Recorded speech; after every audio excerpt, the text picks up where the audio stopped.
Howdy, and welcome to the Lost Rider podcast. It's an honor and privilege to address you in the capacity of an interviewer, reporter, and media member. Too many modern media outlets have forgone the integrity and responsibility required of credible information sources. What you will receive here are straightforward discussions with legislators, agency leaders, biologists, engineers, doctors, and countless other experts that have the answers to questions often circulated as kitchen table issues. The title Lost Rider may be thought of literally as well as in the metaphorical sense. While there has been the instance that I was momentarily a little turned around at night in a wilderness area, the idea of being a lost rider in life, well, that fits most folks at some time. These renderings are coming to you in the form of the 25-year-old radio program, The News from the Camp House. It still airs every Saturday morning at 6:30 a.m. Central Time on KULM 98.3 FM out of Columbus, Texas. The original intent was to relate outdoor topics to the general public. Immediately, it was found that all issues are relatable to the outdoors and that people are people. They all play a role and they all have a vested interest. It's this program's desire to answer common questions about how the world works, how it will operate in the future, and what's the holdup. So please listen, enjoy, and never hesitate to contact us with more questions and feedback. Good morning and welcome to this weekend's edition of News from the Camp House, the listening post of the Texas Sportsman Association. This is Herman Brune.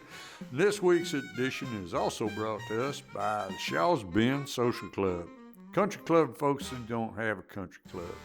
All right, got a gentleman with us this morning that kind of an institution in the outdoor world. He's been around quite a bit, been one of the folks who, moves around. That's, in my estimation, one of the things I learned about the outdoor industry is it's always moving. And just about the time you think you got somebody pegged, they're going to be in one spot for a while, they find something better. Or find something that they're even more involved, more inspired by, or find another place to move on to. Anyway, Gray Thornton is here with us this morning, formerly with Dallas Safari Club, right? And prior to that, Safari Club International. So, okay. Herman, I was 7 years with SCI out of Tucson, 11 years with Dallas Safari Club, and now I'm with Wild Sheep Foundation, and thus far 17 years with them. So, about 35 years in the outdoor community from a professional standpoint. Prior to that, after college, graduated in 83, I went to work for Xerox, and so I'm just a sales guy.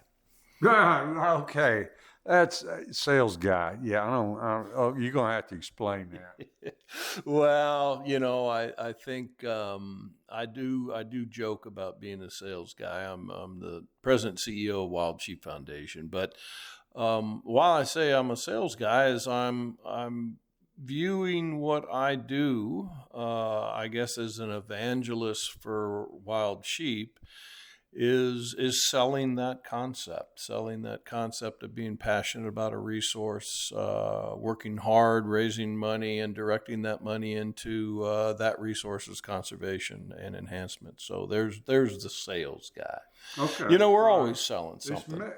This is it's what I call messaging. Yes, sir. And I most recently, these things come to me in my sleep. It's like epiphanies. And it's the messaging. We've done seminars, we've done conferences, and we've talked all about messaging and which is more important, messaging or sales and marketing. Oh. And you got to have the message to be able to sell something. Yeah, you got to have the right message. Yeah. And the right message that we try to promote is the North American Wildlife Conservation Model. And everybody always nods their head and goes, "You bet." And then I go, "Where is that in your material? I don't see it written anywhere." Everybody does all the functions. Everybody promotes all the functions of it, but no one defines it. That is the definition of all the functions that we all do to promote wildlife.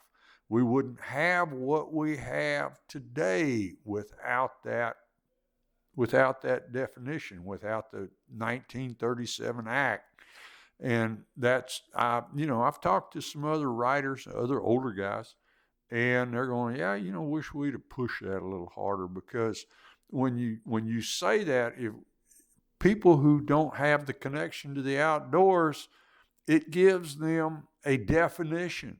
All right, I'm going to let you tell me I'm full of it. Well, no, and it's interesting. If you look at the North American model, it actually was conceived by it's Canadian, really. It was conceived. It was conceived by Dr. Valerius Geist, right? And what there's 7 principles or 7 sisters of the model.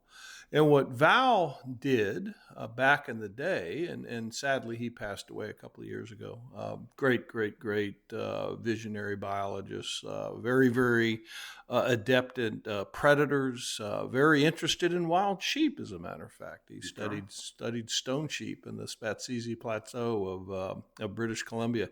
But what Val did is he looked at these concepts that we have in North America, and he kind of codified them into what we now call the North American Wildlife Conservation Model. Then there's another gentleman, and he is still alive, very, very much so, very good friend of our community, very close personal friend, a man named Shane Mahoney from Newfoundland. And Shane is, without a doubt, the world and certainly North America's foremost authority on the model, and its most articulate spokesperson. And so Val kind of conceived of the model, and Shane brought it to us, and to where we now, and the agencies that we support throughout North America, understand it, identify it, labeled it, and as you very rightly put, Herman, we message it.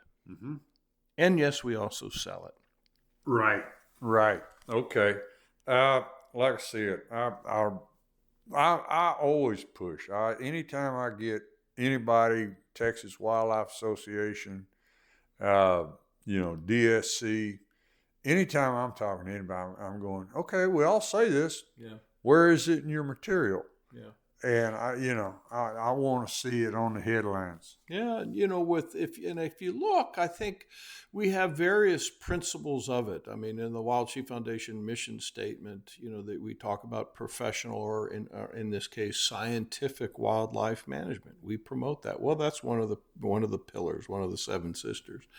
We don't talk about the public trust doctrine of the model, but we're promoting the conservation of a public resource. Wild sheep, North American, wildlife is a public resource managed by public agencies, and look at Texas, also by private individuals. All right, but if we would, part of that public trust is letting the public know, these poor urban folks, that they don't know which way to jump, and they're kind of there's a big majority of them will listen. Yeah, they don't know which way to jump. We're losing them generationally sometimes.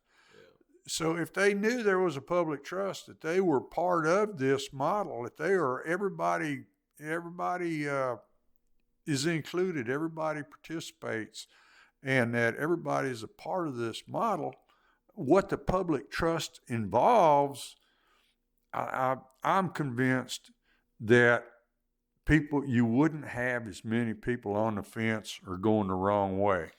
Herman, I think you're absolutely right. I think you nailed it right there. Interesting. I was chatting with a gentleman earlier this morning here at the Hunt Fish Podcast Summit, and he was mentioned. He's a Texan, and I lived here for 11 years. Love this state. Live in Montana now. But he was mentioning that he goes, 6 years ago I wouldn't have even known that there were desert bighorn sheep in Texas, and I think that really touches what you just spoke of. That we have and sadly let's just talk about the United States, but you can certainly see it in Canada. You certainly see it in Mexico. So North America, we have an urbanized population. It's becoming more and more urbanized. We used to all live on family farms. Now we don't. And so we're getting further and further detached from our natural world and the wildlife that live in it. And bringing it back to wild sheep and a recent translocation of desert bighorn sheep from Elephant Gap to the Franklin Mountains. You've got Franklin Mountain State Park that maybe 100 years ago had desert bighorn sheep in it. They were extirpated. Now there's about 120 desert bighorn sheep running around Franklin Mountain State Park just north of El Paso. And to your point, that was done by hunter and angler dollars, $100, private citizens, NGOs and Texas Parks and Wildlife moving those sheep, 77 of them, and then they had lambs, so we got 120 or so now. Those are a public resource, and those are now in a venue and jurisdiction and a location that the public can go see them. And again, to your point of, I think if we can better educate the public that, hey, hunters brought those sheep here, brought them back to where they used to be, are going to build that population, eventually hunt that population too, but use that population as a source stock to repatriate some of the mountains within West Texas, west of the Pecos there, back to having desert bighorn sheep. Okay, all right. I'm thinking when you're trying to introduce the public to something, it's always been kind of problematic. When you say North American Wildlife Conservation Model, it's a big old mouthful. But if you start out saying, hey, you're part of this, let me show you how you're part of this, and then work that in somewhere, well, all of a sudden you've solidified them into being part of the outdoor community, and they understand how they're part of it, and all of a sudden they have knowledge, and in this model, you've put this name in their head, and that's how they know they're part of it. Yeah, and again, I think if you look at the various principles of the model, and let's just nail into that public resource. If you look at that, many of us came from Europe many years ago. Many of us did not, but the European model is the king or the royalty owned the game.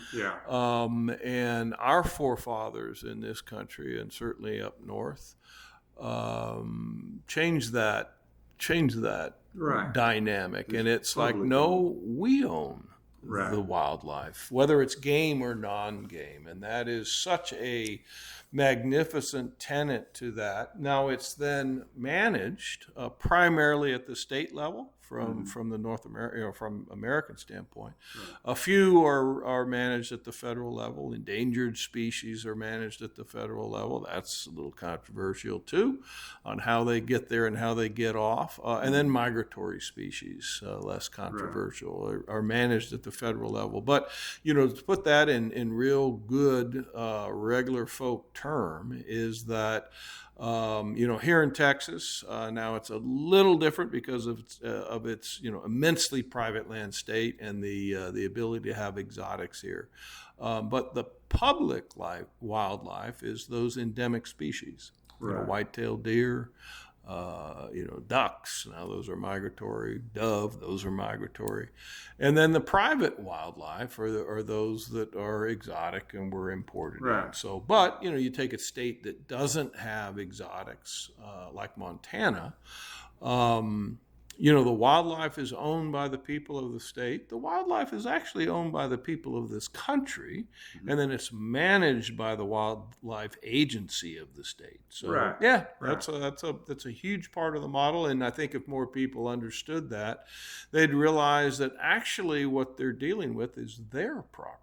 Sure. And if it's your property, you're probably more apt to conserve it. Right. And just need to understand hunting is conservation. Absolutely. All right. Tell you what, let's take a quick break. Thank goodness for all the great sponsors we have here at News from the Camp House. HEB Food Stores. That's Stephen Tice at HEB. He helps me. He helps the community. He's a great man. I'm so thankful HEB loosened him up, lets him go around and sponsor a few things. HEB's got all your food needs. It's the greatest food store we got here in Columbus. Thank goodness for HEB. First State Bank. You go over to the First State Bank, they'll take care of all your loans, all your deposits, your savings, anything you need. Bunch of great hometown people over there. You got Celia Tobias, John Pollock. Everybody over there is looking out for you. Miss Barbara Barta. It's a great bunch of folks at the First State Bank is also sponsoring News from the Camp House. First State Bank takes care of all my business. Baumgart Agency, Susan Baumgart at the Baumgart Agencies, her and Germania. She told me to plug Germania. Germania is an insurance that she likes everybody to know about. The Baumgart Agencies. Miss Susan and I are classmates, been classmates. She got me out of high school, sat right beside her, put us in alphabetical order where I could copy. And Susan Baumgart over at the Baumgart Agency taking care of all your insurance needs. Lyco Realty, one of the original sponsors of News from the Camp House. Lyco Realty, the oldest real estate company in the county, and for the last 3 years voted the favorite realtor in the county.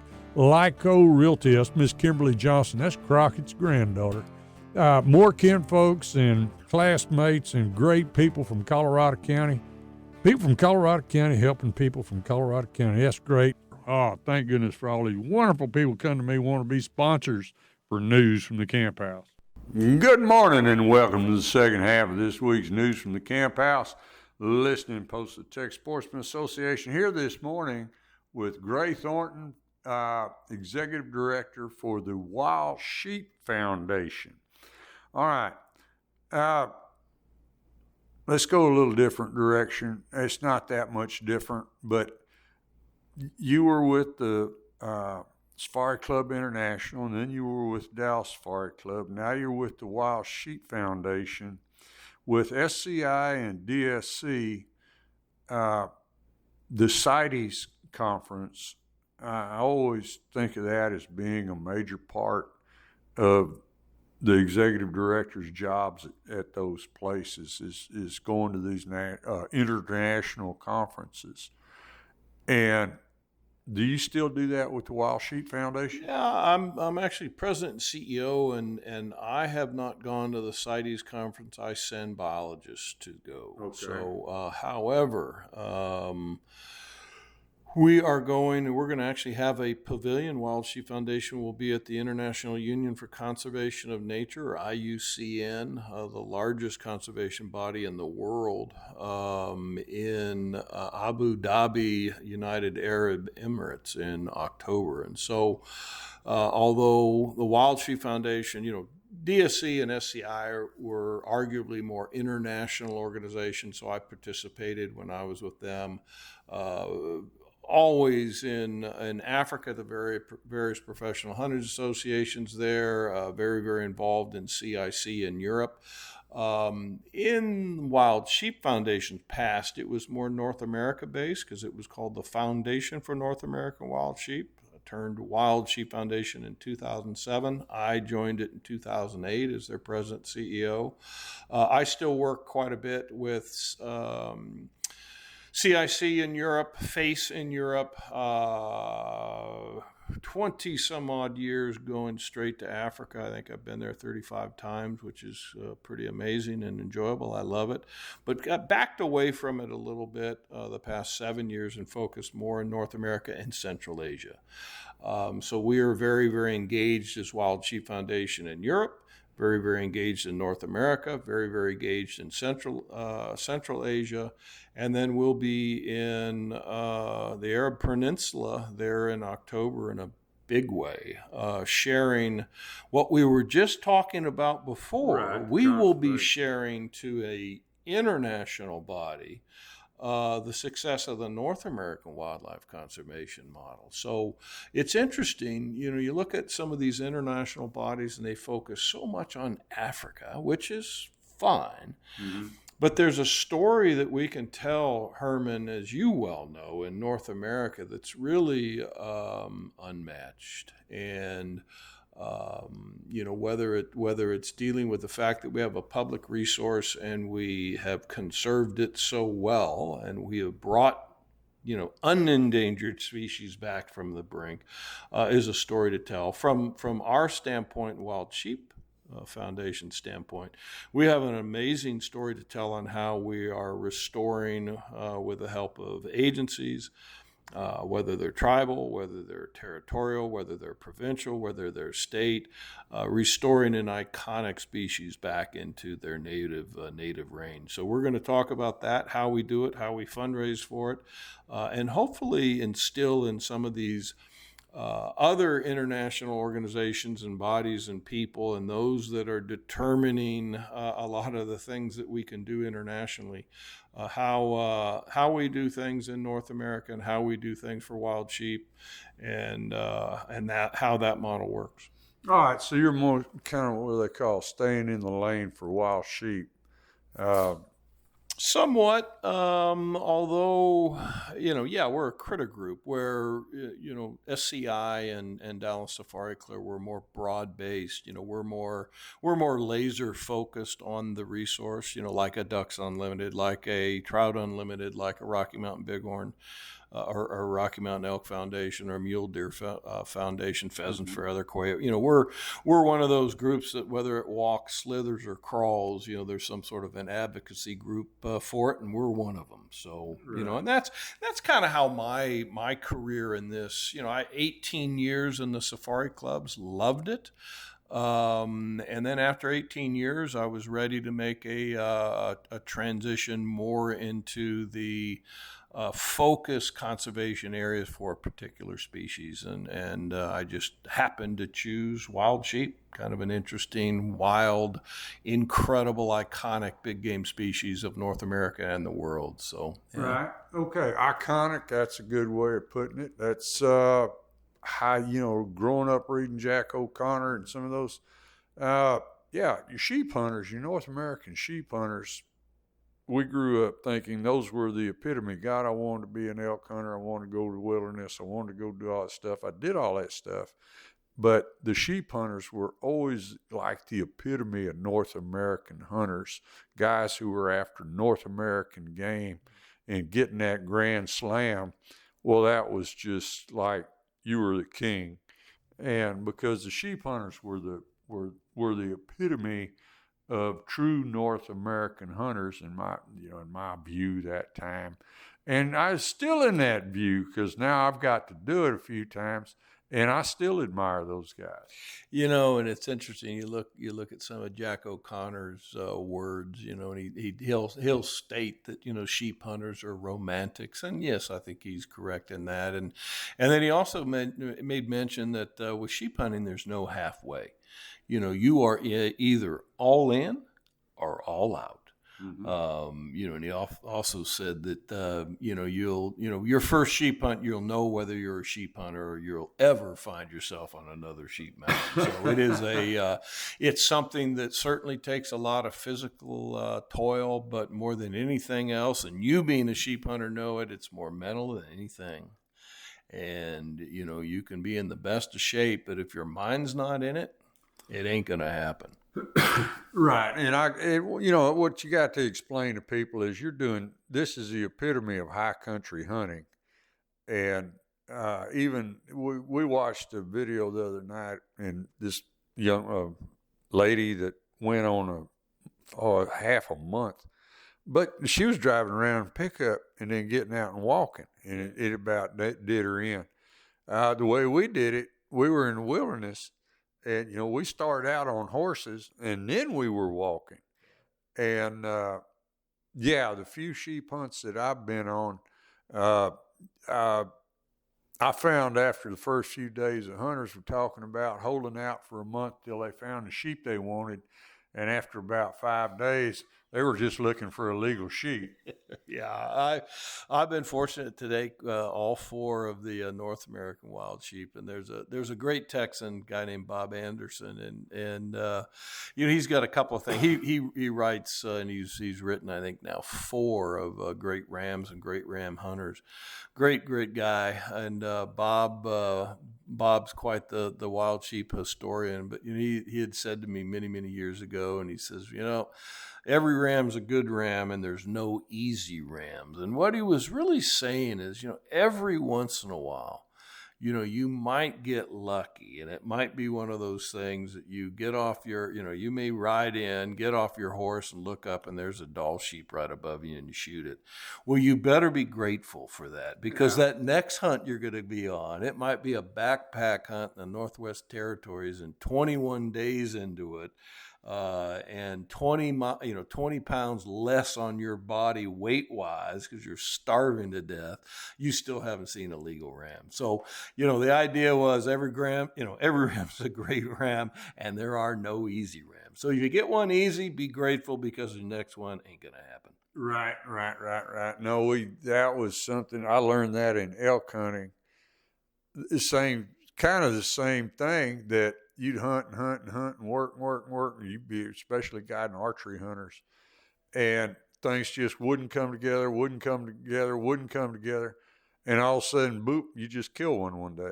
Yeah. And it's like, okay, this don't happen unless God wants it to. And that was that. Yeah, isn't that the truth? I am very fortunate. The last of the 4 sheep I took was a desert bighorn sheep, and it was in Coahuila, Mexico. And I had my eyes on this. A guy had shown me a picture of a ram. He had hunted this area that I was going into, and he goes, "Look at this ram." So I got my eyes on this damn ram.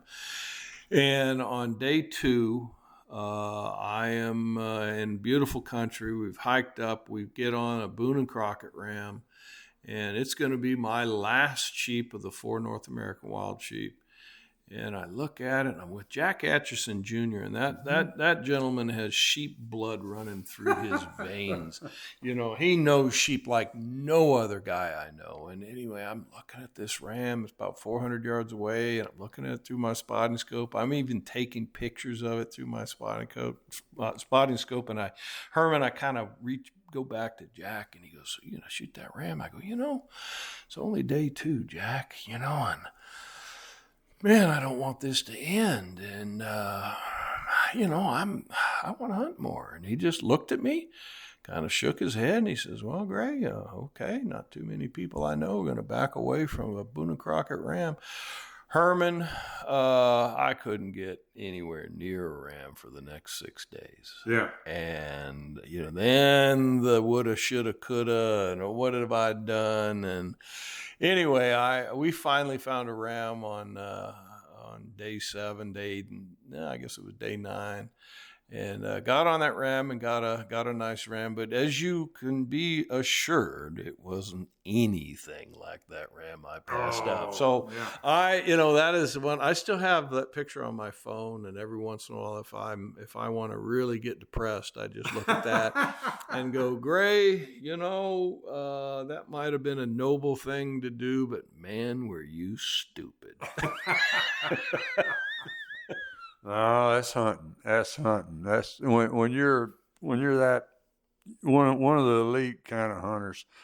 Every once in a while, you do something stupid. Yeah, that was just bottom line stupid. Well, that's all right.